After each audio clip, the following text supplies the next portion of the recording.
지난달 내린 집중호우로 이 수해 피해가 컸던 지역들은 여전히 복구 작업이 끝나지 않았습니다.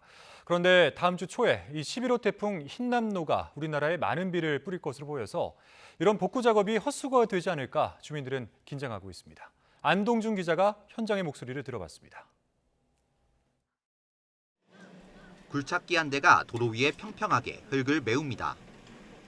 작업자들이 폭우로 무너진 다리에서 콘크리트 작업에 한창입니다.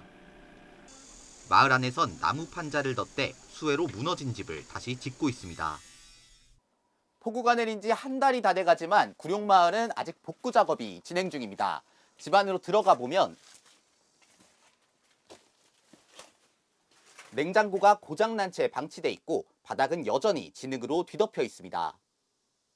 이불조차 겨울 옷조차 하나 건지지 못한 데가 너무 많아요. 그러니까 참 강남구에서 이렇게 비참하고 가혹할 수가 있나. 많은 사람들이 뭐 지원도 하고 도움을 많이 주시지만 현지인들이 현재 피부로 느끼기에는 많이 부족하고요. 다음 주 초 매미보다 센 초강력 태풍 흰남노가 접근한다는 소식에 주민들은 긴장의 끈을 놓지 못하고 있습니다. 이제 겨우 집 정비를 시작한 만큼 불안한 마음을 감출 수 없습니다. 내가 도배를 했는데 어제 밤을 새고 저걸 발랐는데 또 다시 태풍이 온다 그러니까 도배를 못 갈아요. 이 장판을. 왜냐면 아니 이렇게 보다시피 100% 들어가잖아요. 여기 물이. 통곡을 해도 시원찮고 야 진짜 이렇게 힘없고 이런 사람들은 이렇게 살아야 되는가 싶고. 지난달 8일부터 나흘 동안 600mm가 넘는 물폭탄이 쏟아졌던 남한 산성면 건봉리 마을 상황도 마찬가지입니다. 흙더미에 쓸려나간 도로와 폐허가 된 주택은 아직 제 모습을 찾지 못했는데도 또다시 찾아온 태풍 소식이 야속하기만 합니다. 걱정도 되고요. 잠도 안 오고 다시 또 2차 피해가 또 있을까 하는 여러 가지 생각 등으로 진짜 아직도 복구 작업이 아직 안 돼갖고 빌라 쪽은. 그래서 아마 불안해할 거예요. 다들 동네 사람들이 그쪽에는 아마. 지자체별로 태풍 피해 대비에 나섰습니다. 특히 피해가 클 수 있는 저지대 등 위험 지역을 점검하고 모래주머니를 쌓거나 빗물바지 덮개를 제거해 침수 피해를 예방할 계획입니다. YTN 안동준입니다. 건물도 붕괴할 정도의 위력을 지닌 초강력 태풍 흰남노가 다음 주 초 부산과 제주도를 스쳐 지날 것으로 보입니다. 역대 가장 강했던 태풍 사라보다 강한 데다 영향 반경이 워낙 넓어서 제주도와 남해안은 물론 전국 대부분 지역에 강한 비바람이 예상됩니다. 정혜윤 기자의 보도입니다. 타이완을 향해 서진하고 있는 초강력 태풍 흰남노의 모습입니다. 중심에는 건물을 붕괴할 수 있는 시속 200km에 육박하는 강력한 돌풍을 동반하고 있습니다. 태풍은 앞으로 타이완 동쪽 해상에서 하루 정도 정체한 뒤 북서쪽으로 방향을 틀 것으로 예상됩니다. 이후 다음 주 화요일 새벽 제주도 동쪽 해상을 지나 화요일 오후에는 부산을 스쳐 지날 전망입니다.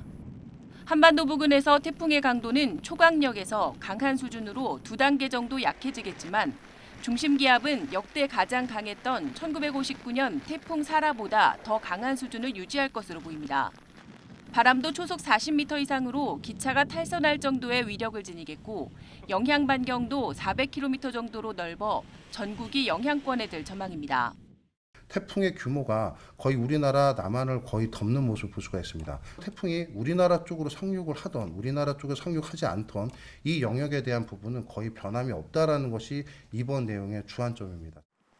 기상청은 태풍이 북상하기에 앞서 다량의 수증기 영향으로 주말까지 제주도에 최고 300mm, 남해안에 최고 100mm의 호우가 쏟아질 것으로 내다봤습니다.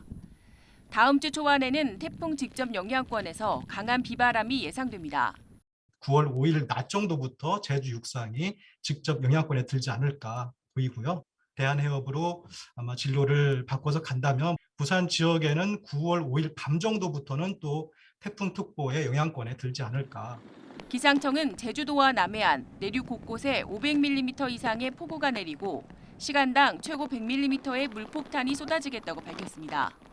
특히 해안가 저지대 침수와 폭풍 해일, 하천 범람, 산사태 등의 피해가 우려된다며 철저한 대비를 당부했습니다. YTN 정혜윤입니다. 네, 태풍 흰남노 매미보다 더 강할 수도 있다라는 얘기였고요. 그 전으로 거슬러 올라가면은 태풍 사라, 전설적인 태풍이죠. 더 강할 수도 있다고 합니다. 우리나라 대부분 지역에 영향을 미친다고 하는데 자세하게 알아보겠습니다. 정혜윤 기자 나오십시오. 네, 문화생활과학부입니다. 네, 이 흰남노가 올라오면서 아주 강한 세력을 유지한 채로 한반도까지 올 것 같다고요? 네, 그렇습니다. 지금 영상을 보시고 계신데요. 천리안 위성으로 촬영한 태풍의 모습입니다. 태풍의 눈이 뚜렷이 보이고 있고요. 또 주변을 돌고 있는 태풍 소용돌이의 규모도 무척 큰 것을 볼 수가 있습니다. 태풍이 현재 타이완 동쪽 해상에 머물면서 초강력에서 매우 강한 단계로 세력이 한 단계 정도 약화한 상태입니다. 하지만 현재 주변 수온이 무척 높은 상황인데다 태풍이 주변 열대 저하부를 흡수하고 있어서 세력이 더 이상은 약화하진 않고 있습니다. 오히려 태풍의 강한 수준을 유지한 채 오늘 오후부터 방향을 북서쪽으로 틀면서 북상을 시작할 것으로 보입니다. 북상 속도도 점차 빨라지겠고요. 북상하는 과정에서 주말 사이 세력이 다시 초강력으로 잠시 더 발달할 가능성도 있습니다. 우리나라를 통과하는 시점에 다음 주 화요일 사이로 예상이 되는데 초강력에서 한 단계 낮아질 것으로 예상이 됩니다. 매우 강한 강도를 유지할 전망입니다. 중심 기압은 945헥토파스칼로 역대급에 이르겠고 바람도 초속 40m 이상으로 사람도 날아가고 바위나 철탑이 쓰러질 수 있을 정도의 강풍을 동반할 것으로 보입니다. 네, 바위와 철탑이 날아갈 수도 있다고 합니다. 조금 전 그래픽 봤는데요. 날짜별로 어디를 제일 가까이 지나가는지 그 경로를 좀 더 자세히 좀 설명해 주시죠. 네, 태풍이 제주도 서귀포를 가장 가까이 지나는 시점은 6일 화요일 새벽 3시로 예상됩니다. 이후 여수가 오전 8시, 부산을 가장 가까이 스쳐 지나는 시간은 화요일 오전 11시가 되겠습니다. 따라서 태풍의 최대 고비는 화요일 새벽부터 낮 사이가 될 전망입니다. 하지만 태풍의 영향 반경이 400km 정도로 무척 넓기 때문에 전국이 비바람 영향권에 들 것으로 보입니다. 이 때문에 태풍이 제주도 남쪽 먼 해상까지 북상하게 되는 월요일 오전이나 낮부터는 전국이 비바람 영향권 안에 들 것으로 예상됩니다. 기상청은 태풍의 영향을 받기 시작하는 일요일부터 다음 주 초반까지 제주도와 남해안은 물론 내륙 곳곳에 500mm 이상의 폭우가 내리고 시간당 최고 100mm 정도의 물폭탄이 쏟아지겠다고 밝혔습니다.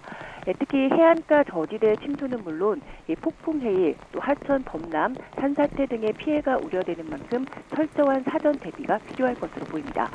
지금까지 문화생활과학부에서 YTN 정혜윤입니다. 네, 오늘 태풍 흰남노 저희가 집중 보도하고 있습니다. 시간이 지날수록 우리나라에 더 가까이 지나갈 것으로 경로가 조정되고 있다고 합니다. 네, 초강력 강도인 이번 태풍을 두고 2003년 태풍 매미 때 받은 피해가 재현되는 건 아닌지 지금 우려가 커지고 있는 상황인데요. 김승배 전 기상청 대변인 모셨습니다. 어서 오세요. 네. 안녕하십니까? 네.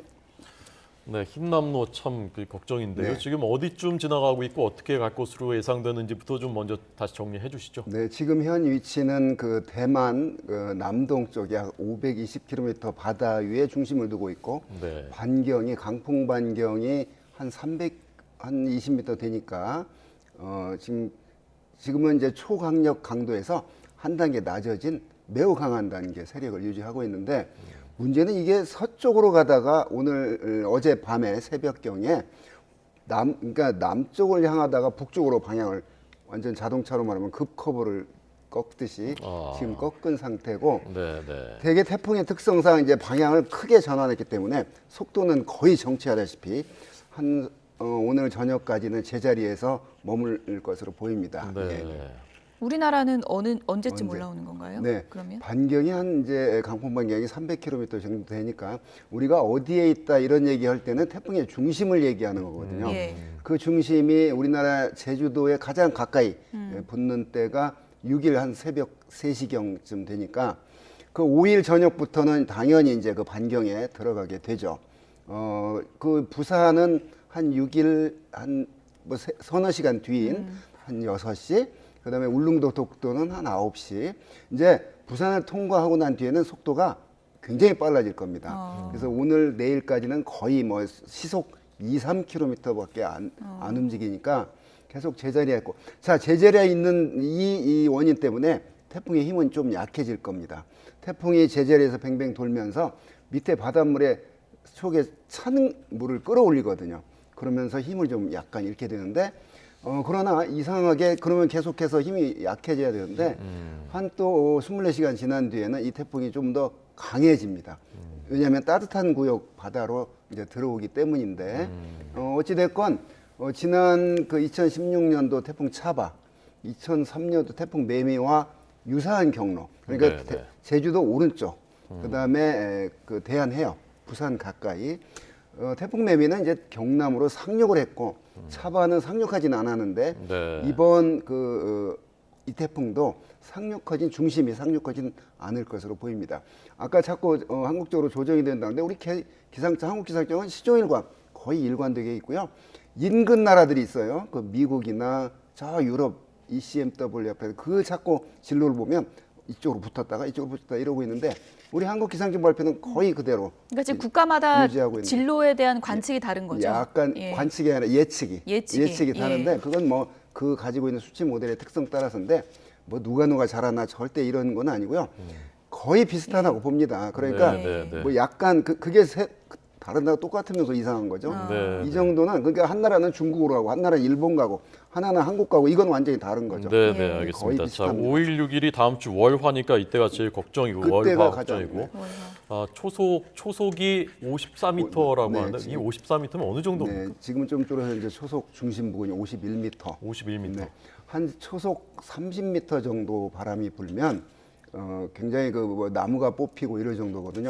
초속 50m 정도가 되면 그게 30m 이상 되는데 옆에서 바람이 불면 기차가 넘어가서 탈선할 정도가 되고 40m 정도 되면 사람이 걷기가 힘들 정도로 날아갈 정도가 되고 50m가 넘으면 건물이 붕괴될 정도의 강한 바람이거든요. 그래서 태풍이 강한 바람과 많은 비를 동반한 건데 이 태풍이 상당히 강한 뭐 근래에 저도 이렇게 강한 태풍을 보지 못했는데 매우 강한 세력을 가지고 지금 북상을 하고 있으니까 큰 우려가 됩니다. 그러면 우리나라를 지나갈 때쯤에도 이런 50m 이상 초속 유지될 가능성이 있는 겁니까? 우리나라에 가까이 오면 분명히 좀 낮아지지만 그런데 태풍은 최고 강한 단계가 이제 초강력 태풍이라고 하는데 그 한 단계인 매우 강한 태풍 세력을 가지고 제주도 그다음에 우리나라 부산 옆쪽 울릉도 독도를 향할 것으로 보이니까 2003년 뭐 매미, 2016년 태풍 차바, 뭐 그때 나타나는 피해들 보면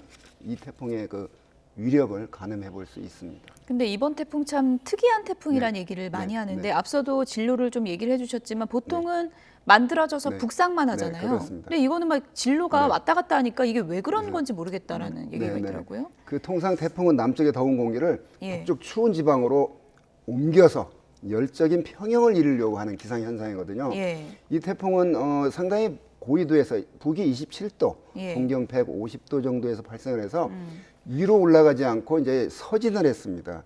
이게 왜 그러냐면 그 위에 북태평양 고기압이라고 하는 거대한 고기압이 버티고 있으니까 뚫고 가지 못하고 그 물꼬를 타라서 가듯이 남쪽으로 갔다가 이제 북쪽으로 올라갈 수 있는 이제 그 기상학적인 원인이 만들어지니까 오늘 새벽에 방향을 북쪽으로 틀었는데요.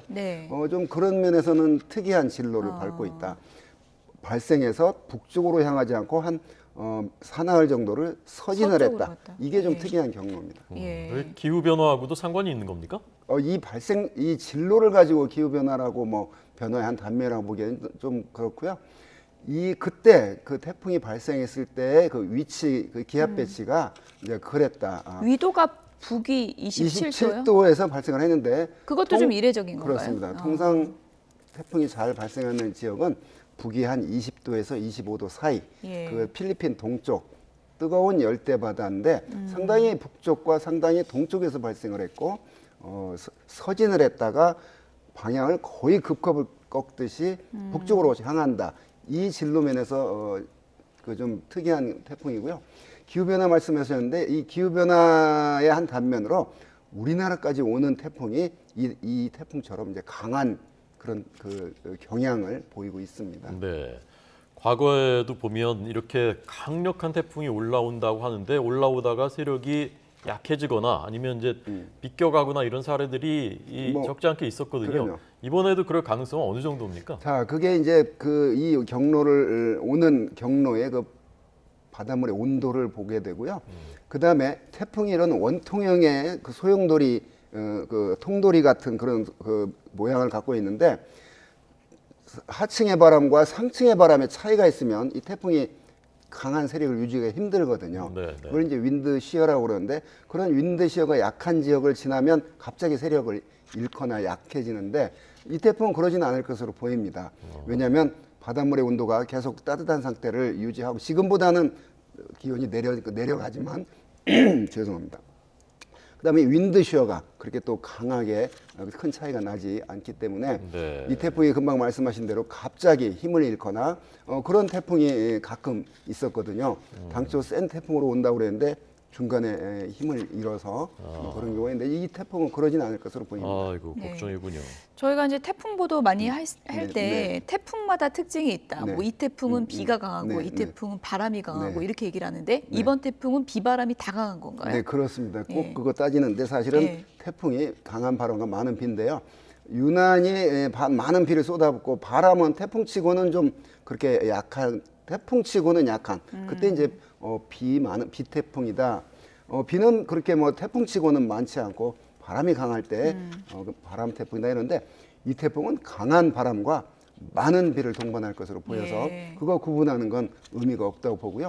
또 오른쪽 반경은 뭐 좀 강하고 왼쪽은 약하고 이런 위험 반원, 뭐 가항 반원 얘기하는데 이 워낙 강하기 때문에 그 강풍권에 들면은 뭐 왼쪽에 있건 오른쪽에 있건 큰 피해가 나타날 거고 문제는 지금 위험 기상 그러니까 재해를 주는 요소는 다 나타날 것 같아요. 폭우, 강풍, 해일, 그다음에 강한 저비압이 바닷가에 오면은 바닷물이 올라오는 해수면 상승 뭐 이런 것들이 우려가 됩니다. 자꾸 이제 매미랑 비교를 하는데 매미가 사망자가 100명이 넘었었고요. 이재민이 10,000명, 재산 피해가 그 당시 2003년인데 4조 원이라고 하니까 정말 철저하게 대비를 해야 되겠고요. 뭐 말씀하세요. 그때가 2002년 태풍 루사에 의해서 5조 이상 피해를 받고 1년 만에 태풍 매미로 태풍 매미 기억나는 게 우리 기상청 직원들이 이제 추석 연휴다 그래가지고 이제 고향으로 가다가 태풍 매미가 오니까 막 급 귀국하고 이랬는데 그 역시 추석을 앞두고 생긴 태풍인데 근데 사실은 그때하고 지금하고는 이 사회적 그 대응 시스템이 완전히 달라진 것 같아요. 20년 지났거든요. 약 2002년, 2003년. 지금은 옛날에는 그 정도 태풍 오면 100명, 200명 사망자가 생겼는데 올해 요즘에 들어서는 사망자 수는 확실히 줄어든 대신 경제적인 피해가 이제 늘고 있죠. 그만큼 그 사회적인 시설물들이 많이 고급화되니까. 지금 뭐 보도가 뭐 역대급이다, 뭐 집이 무너질 정도다 이렇게 이제 보도가 되니까 많은 분들이 상당히 걱정을 하고 있는 상황인데 과거에도 이렇게 태풍 오고 했을 때 바람 때문에 막 초고층 빌딩까지 유리창 깨지고 그런 적 있잖아요. 이번에도 그럴 수 있는 건가요? 그렇습니다. 바닷가에 있는 저 해운대 이쪽 그 바닷가에 있는 그 고층 아파트들은 좀 그런 가능성이 있고요. 전에 그런 현상이 나타났잖아요. 그 어떤 그 대비를 했을 거라고 보는데요. 2003년 매미 때 그 거대한 그 항구에 있는 크레인 있잖아요. 그 무거운 것. 그게 넘어갔으니까 그 정도로 강한 바람. 그때 초속 60m. 지금 중심 부근에서 아까 50m 불고 있다고 그랬잖아요. 근데 그때 태풍 매미가 지날 때 제주에서 초속 60m 바람이 관측이 됐으니까 웬만한 건 다 그냥 무너지고 날아가고 이제 그런 그 피해가 발생을 할 수 있습니다. 이 태풍도 그렇습니다. 최악의 상황을 상정하고 대비를 해야겠네요. 그렇습니다. 그 일단 급선무는 이제 이 태풍이고요. 다음 주 월화 지나게 잘 지나가야 되고 그다음에 끝나면 또 이제 곧 추석 연휴란 말입니다. 추석 연휴에도 여러 계획 세우시는 분들도 있고 중요한데 그때는 날씨가 어떤 겁니까? 그렇습니다. 이 태풍이 동쪽으로 부산 옆을 지나서 울릉도 독도 동해 쪽으로 6일 밤이면 이제 지나갈 텐데 그 이유는 이제 우리 한반도 주변의 기압 공기들이 이제 재배치를 하는 거죠. 뭐가 내려오냐면 북쪽에서 찬 공기가 내려오거든요. 그래서 이 태풍 지나고 나면 전형적인 가을 날씨. 그래서 토요일이 추석인데 아주 추석 날씨는 좋을 것으로 보이고요. 구름 사이로 보름달도 볼 수 있을 그만큼 날씨가 좋을 것으로 전망이 됩니다. 지금 태풍 경로 관련해서 속보가 한 가지 들어왔는데요. 흰남노가 6일쯤에 경남 남해안에 상륙할 가능성이 커졌다 그러네요. 네, 그러니까 그 중심이 거의 뭐 스치듯이 가느냐 남해안으로 상륙하느냐 이런 건데 예. 지금 아마 아직 그 공식 태풍 그 기상청이 정보 발표를 안 했는데 그럴 가능성을 기상청에서 지금 발표한 걸로 저희가 그런 속보가 가능성을 나왔거든요. 이제 본다는 건데 예. 그러면 약간 그 당초보다 거리상으로 약간 지금 왼쪽으로 움직인다는 그러니까 내륙 쪽으로 네. 더 오는 네. 거죠. 우리나라 그렇습니다. 내륙 쪽으로 더 가까워지는 그 부산은 이제 이쪽 끝이고요. 경남 남해안 이제 가운데 네. 쪽이니까 이쪽으로 올 가능성이 더 커졌다는 조금 전 기상청의 네. 발표. 그러면 좀 더 걱정되는 거군요. 그렇죠. 그러니까 그 중심이 이제 그 뭐 부산 쪽이냐 경남 남해안 쪽이냐 그런 얘기거든요. 예. 저게 이제 왜 그러냐면 동쪽에 일본 쪽에 지금 북태평양 고기압이 버티고 있는데 그 공기 덩어리가 마치 숨을 쉬듯이 이렇게 약간 서쪽으로 동쪽으로 이렇게 움직이고 있거든요. 그거에 따라서 그 태풍이 이제 반응을 하기 때문에 예. 부산으로 가건 부산 앞 바다로 가건 저 남해안으로 가건 그 피해 정도는 거의 같다고 봐야 됩니다. 예, 지금 만약에 6일쯤이니까 다음 주 화요일인데요. 네. 경남 남해안에 만약에 태풍이 정말 상륙을 한다면 네, 네. 어느 정도 지역까지 큰 영향을 주는 겁니까? 그 초속 25m 이상 부는 지역을 폭풍 반경이라고 그러는데 그게 한 150m 정도 될 것으로 보이거든요. 초속 15m 이상 지역을 강풍 반경이라고 그게 이제 300m냐 뭐 350m 300km 말씀하시는 거죠? 300km. 킬로미터요. 네, 네. 350km. 그래서 초속 25m의 폭풍 반경 안에 드는 그러면 전라남도, 충청도, 강원도 남쪽, 경상도 이 전체가 다 폭풍 반경에 들기 때문에 다행히 그 진로 되면 서울 경기는 태풍 영향권에 좀 거리가 있거든요. 수도권은 조금 벗어나 있는 서울 겁니까? 경기가 한 477km 정도 되거든요. 예. 지금 한 200~300m 크기를 가지고 지금 논하니까 서울 경기는 약간 좀 벗어나지만 그 경상도에 가까운 쪽은 뭐 다 강풍과 폭풍으로 큰 피해가 우려가 됩니다. 네. 이게 참 발음하기도 어려운데 이름도 안 좋은데 흰남노 이게 뭡니까?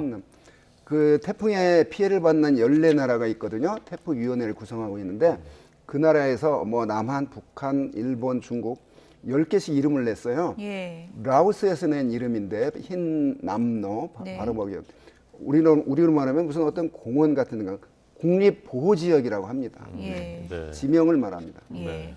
해마다 뭐 이쯤 되면 무더위 걱정은 좀 사라져가면서 9월 되면 태풍 걱정인데 네, 그렇습니다. 흰남노 지나가고 나서도 9월에 올해 태풍이 좀 많을까요? 이제 태풍의 결이 열렸죠. 그러니까 예. 이 하지에서 오는 태양의 에너지가 가장 많거든요. 그 반응이 8월 초에 대기는 8월 초에 가장 뜨겁습니다. 예. 지금은 이제 그 피크를 지났죠. 근데 대신 바닷물은 이 데우는데 비열이 크기 때문에 9월 달이 바닷물의 온도가 가장 높은 기간이거든요. 예. 그래서 지금 9월에 들어서 첫 이 11호 태풍이 생겼는데 앞으로 적어도 2~3개 정도는 우리나라에 그 영향을 줄 10월 초까지는 가능성은 남아 있습니다. 네. 자, 잘 대비해야 되겠습니다. 네. 추석 앞두고 인명 피해 그리고 재산 피해 없도록 그렇게 돼야 되겠고 또 그렇게 됐으면 좋겠습니다. 네, 김승배 전 기상청 대변인이었습니다. 고맙습니다. 감사합니다. 네, 고맙습니다.